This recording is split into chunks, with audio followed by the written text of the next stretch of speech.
Hey guys, আসসালামু আলাইকুম। তো আপনারা জানেন আজকে আমি সকাল ধরে জেদ ধরে বসে রয়েছি, কারণ আজকে আমি আম্মুকে বলেছি আমি আজকে সিদ্ধ ডিমও খাবো, আবার ডিম ভাজাও খাবো, তাও আবার একসাথে। আর তাই জন্য আমার আম্মু আমার জন্য বানিয়ে দিল এক নতুন ধরনের খাবার। তো চলেন রেসিপিটা আপনাদের সঙ্গে শেয়ার করা যাক। তো প্রথমে আম্মু তেলের মধ্যে সিদ্ধ ডিমটা ভেজে নিল, তার মধ্যে ফেটিয়ে রাখা ডিমটা দিয়ে দিল, ফেটানো ডিমের মধ্যে একটু লবণও দিয়েছিল। ডিম ভাজির স্বাদ বাড়ানোর জন্য দিয়ে দিল পেঁয়াজ কুচি, মরিচ কুচি, টমেটো কুচি এবং সাদা ম্যাজিক মশলা।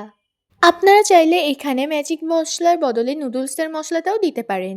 এখন আম্মু ডিম ভাজিটাকে উল্টিয়ে নিল, তারপরে ওর উপর দিয়ে পেঁয়াজ কুচি, টমেটো কুচি আর নামানোর আগে একটু সাদা ম্যাজিক মশলা দিয়ে নিল।